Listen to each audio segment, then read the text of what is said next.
What's going on in America today? Why are we over our heads in debt? Why can't the politicians bring debt under control? Why are so many people, often both parents now, working at low-paying, dead-end jobs and still making do with less? What's the future of the American economy and way of life? Why does the government tell us inflation is low when the buying power of our paychecks is declining at an alarming rate? Only a generation ago, bread was a quarter, and you could get a new car for $19.95. The problem is that since 1864, we've had a debt-based banking system. All our money is based on government debt. We cannot extinguish government debt without extinguishing our money supply. That's why talk of paying off the national debt without reforming our banking system is an impossibility. That's why the solution does not lie in discussing the size of the national debt, rather it lies in reforming our banking system. This is the Federal Reserve headquarters in Washington. It sits on this very impressive address, right on Constitution Avenue, right across from the Lincoln Memorial. But is it federal? Is it really part of the United States government? Well, what we're about to show you is that there's nothing federal about the Federal Reserve, and there are no reserves. The name is a deception created back before the Federal Reserve Act was passed in 1913 to make Americans think that America's central bank operates in the public interest. The truth is that the Federal Reserve is a private bank owned by private stockholders and run purely for their private profit. That's exactly correct. The Fed is a privately owned for-profit corporation which, again, has no reserves, at least no reserves available to back up the Federal Reserve notes, which is our common currency. Oh, absolutely. The Federal Reserve is neither federal and has doubtful reserves. It's a private bank that is owned by member banks. And it was chartered under the guise of deceit by an act of Congress in 1913. If there's still any doubt whether the Federal Reserve is a part of the U.S. government, check your local telephone book. In most cities, it is not listed in the blue government pages. It is listed in the business white pages right next to Federal Express, another private company. But more directly, U.S. courts have ruled time and time again that the Fed is a private corporation. Why can't Congress do something about the Fed? Most members of Congress just don't understand the system, and the few who do are afraid to speak up. For example, initially a veteran congressman from Chicago asked us if he could be interviewed for this video. However, both times our camera crew arrived at his office to do the interview, this was all we were able to film. The congressman never appeared, and eventually decided he no longer wanted to participate. But a few others in Congress have been bolder over the years. Here are three quick examples. In 1923, Representative Charles A. Lindbergh, a Republican from Minnesota, and father of the famed aviator Lucky Lindy, put it this way: the financial system has been turned over to the Federal Reserve Board. That board administers the finance system by authority of a purely profiteering group. The system is private, conducted for the sole purpose of obtaining the greatest possible profits from the use of other people's money. One of the most outspoken critics in Congress of the Fed was the former chairman of the House Banking and Currency Committee during the Great Depression years.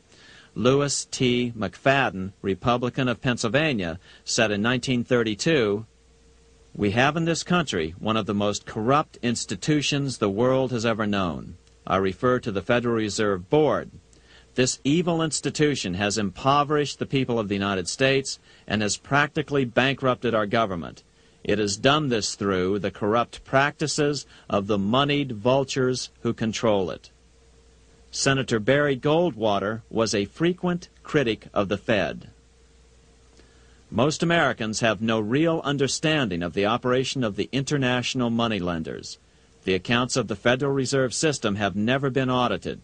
It operates outside the control of Congress and manipulates the credit of the United States. The Federal Reserve really, even though it is not part of the federal government, It is more powerful than the federal government.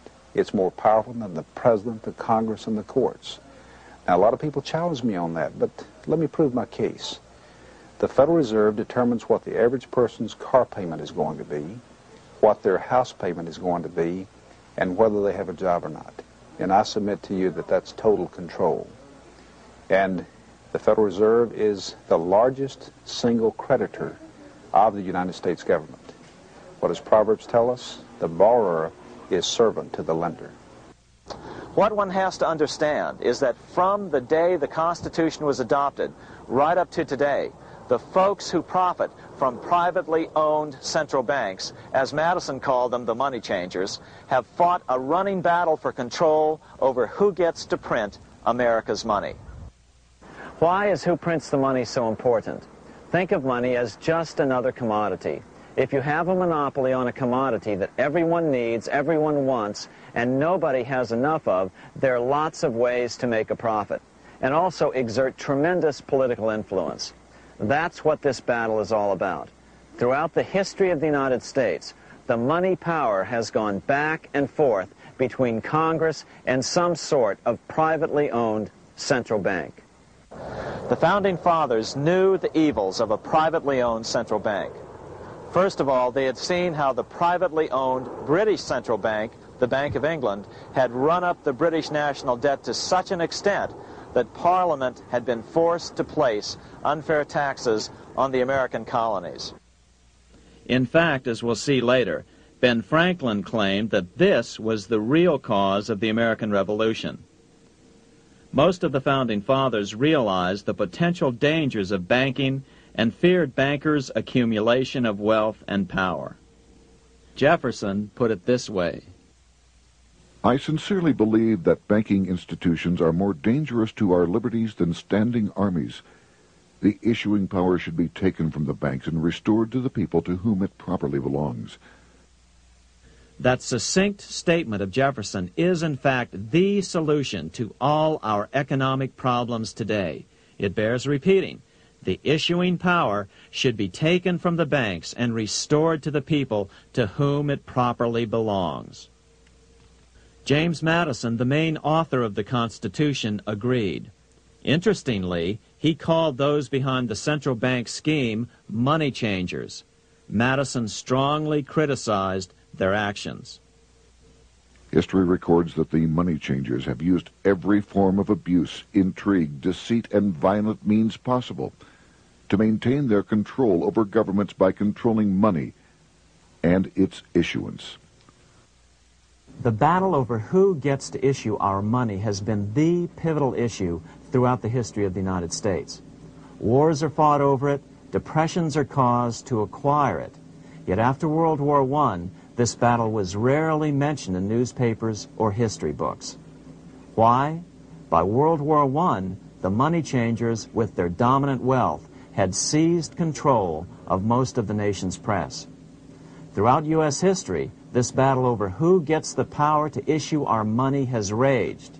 In fact, it's changed hands back and forth 8 times since 1764, yet this fact has virtually vanished from public view for over 3 generations behind a smokescreen emitted by Fed cheerleaders in the media. Until we stop talking about deficits and government spending and start talking about who controls how much money we have, it's all just a big shell game, a complete and utter deception. It won't matter if you pass an ironclad amendment to the Constitution mandating a balanced budget. Our situation is only going to get worse until we root out the cause at its source. What's the solution for our national problem? First of all, education. That's what this video presentation is all about. But secondly, we must act. We must take back the power to issue our own money. Issuing our own money is not a radical solution. I want to stress that. It's the same solution used at different points in U.S. history by men like Benjamin Franklin, Thomas Jefferson, Andrew Jackson, Martin Van Buren, and Abraham Lincoln. So, to sum it up, in 1913, Congress gave an independent central bank deceptively named the Federal Reserve, a monopoly over issuing America's money, and the debt generated by this quasi-private corporation is what is killing the American economy. Though the Federal Reserve is now the most powerful central bank in the world, it was not the first. So where did this idea come from? To really understand the magnitude of the problem, we have to travel back to Europe. Just who are these money changers James Madison spoke of? In the Bible, 2,000 years ago, Jesus drove the money changers from the temple. It was the only time Jesus used force during his ministry. What were money changers doing in the temple? When Jews came to Jerusalem to pay their temple tax, they could only pay it with a special coin, the half shekel of the sanctuary. This was a half ounce of pure silver about this size. It was the only coin around at that time which was pure silver and of assured weight without the image of a pagan emperor. Therefore, to Jews, the half shekel was the only coin acceptable to God. But these coins were not plentiful. The money changers had cornered the market on them. Then they raised the price, just like any other commodity, to whatever the market would bear. In other words, money changers were making exorbitant profits because they held a virtual monopoly on money. The Jews had to pay whatever they demanded. To Jesus, this totally violated the sanctity of God's house.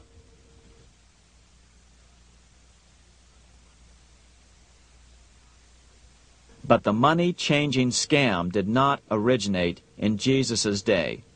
200 years before Christ, Rome was having trouble with money changers. 2 early Roman emperors had tried to diminish the power of the money changers by reforming usury laws and limiting land ownership to 500 acres. They were both assassinated. In 48 BC, Julius Caesar took back the power to coin money from the money changers and minted coins for the benefit of all. With this new, plentiful supply of money, he built great public works projects. By making money plentiful, Caesar won the love of the common man. But the money changers hated him. Some believe this was an important factor in Caesar's assassination.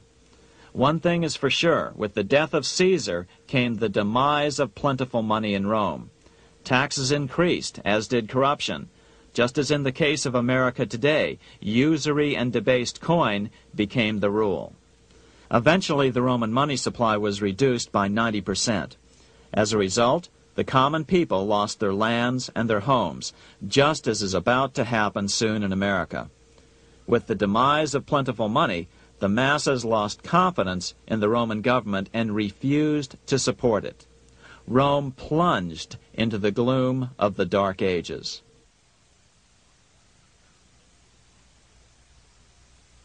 A 1,000 years after the death of Christ, money changers, those who loan out and manipulate the quantity of money, were active in medieval England. In fact, they were so active that acting together they could manipulate the entire English economy. These were not bankers per se. The money changers generally were the goldsmiths. They were the first bankers because they started keeping other people's gold for safekeeping in their vaults. The first paper money was merely a receipt for gold left at the goldsmith. Paper money caught on because it was more convenient than carrying around a lot of heavy gold and silver coins. Eventually, goldsmiths noticed that only a small fraction of the depositors ever came in and demanded their gold at any one time. Goldsmiths started cheating on the system. They discovered that they could print more money than they had gold, and usually no one would be the wiser. Then they could loan out this extra money and collect interest on it. This was the birth of fractional reserve banking. That is, loaning out many times more money than you have assets on deposit. So, if $1,000 in gold were deposited with them, they could loan out about $10,000 in paper money and draw interest payments on it, and no one would ever discover the deception. By this means, goldsmiths gradually accumulated more and more wealth and used this wealth to accumulate more and more gold. Today, this practice of loaning out more money than there are reserves is known as fractional reserve banking. Every bank in the United States is allowed to loan out at least 10 times more money than they actually have. That's why they get rich on charging, let's say, 8% interest. It's not really 8% per year, which is their income. It's 80%. That's why bank buildings are always the largest in town. But does that mean that all interest or all banking should be illegal? Hardly. In the Middle Ages, canon law, the law of the Catholic Church, forbade charging interest on loans.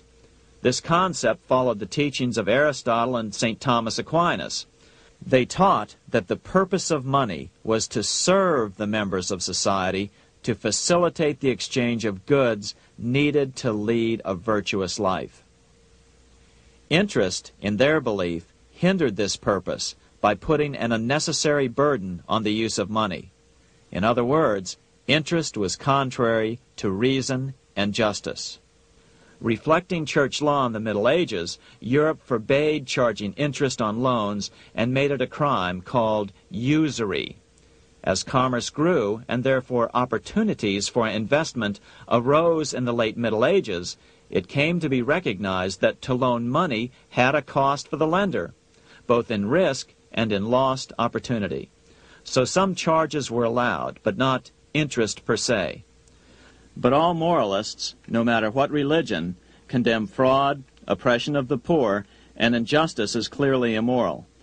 As we will see, fractional reserve lending is rooted in a fraud, results in widespread poverty, and reduces the value of everyone else's money.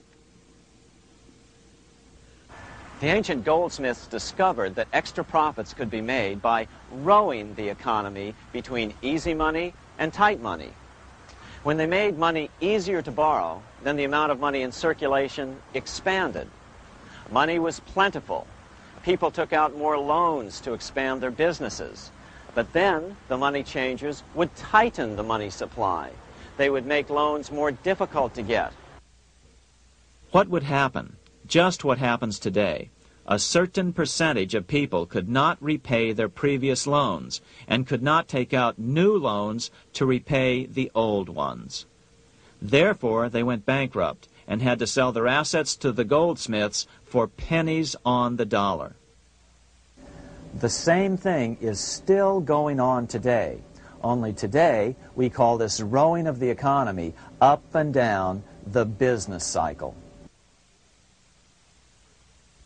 Like Julius Caesar, King Henry I of England finally resolved to take the money power away from the goldsmiths about 1100 A.D. Henry could have used anything as money, seashells, feathers, or even yak dung, as is often done in remote Tibetan provinces. But he invented one of the most unusual money systems in history. It was called the tally stick system. Here I have one of the few surviving examples of this form of British money, which lasted 726 years until 1826, a tally stick. The tally system was adopted to avoid the monetary manipulation of the goldsmiths. Tally sticks were money fabricated out of sticks of polished wood. Notches were cut along one edge of the stick to indicate the denominations. Then the stick was split lengthwise through the notches so that both pieces still had a record of the notches. The king kept one half to protect against counterfeiting. Then he would spend the other half into the economy and they would circulate as money. This particular tally stick is huge. It represented 25,000 pounds. One of the original stockholders in the Bank of England purchased his original shares with this stick. In other words, he bought shares in the world's richest and most powerful corporation with a stick of wood. It's ironic that after its formation in 1694, the Bank of England attacked the tally stick system because it was money outside the power of the money changers, just as King Henry had wanted it to be. Why do people accept sticks of wood for money? That's a great question. Throughout history, people traded anything they thought had value and used as money. You see, the secret is that money is only what people agree on to use as money. What's our paper money today? It's really just paper. But here's the trick. King Henry ordered that tally sticks had to be used to pay the king's taxes. This built-in demand for tally sticks immediately made them circulate and be accepted as money. And they worked well. In fact, no other form of money has worked so well for so long as tally sticks. Keep in mind, the British Empire was built under the tally stick system. The tally stick system succeeded despite the fact that the money changers constantly attacked it by offering the metal coin system as competition. In other words, metal coins never went completely out of circulation, but tally sticks hung on because they were good for the payment of taxes. Finally, in the 1500s, King Henry VIII relaxed the laws concerning usury, and the money changers wasted no time reasserting themselves. They quickly made their gold and silver money plentiful for a few decades. But when Queen Mary took the throne and tightened the usury laws again, the money changers renewed the hoarding of gold and silver coins, forcing the economy to plummet. When Queen Mary's sister, Queen Elizabeth I, took the throne, she was determined to regain control over English money. Her solution was to issue gold and silver coins from the public treasury and take the control over the money supply away from the money changers. Although control over money was not the only cause of the English Revolution in 1642, religious differences fueled the conflict. Monetary policy played a major role. Financed by the money changers, Oliver Cromwell finally overthrew King Charles, purged the Parliament, and put the king to death. The money changers were immediately allowed to consolidate their financial power. The result was that for the next 50 years, the money changers plunged Great Britain into a series of costly wars. They took over a square mile of property in the center of London, known as the City of London. This area today is still known as one of the 3 predominant financial centers of the world. Conflicts with the Stuart kings led the money changers in England to combine with those in the Netherlands to finance the invasion of William of Orange, who overthrew the Stuarts in 1688 and took the English throne.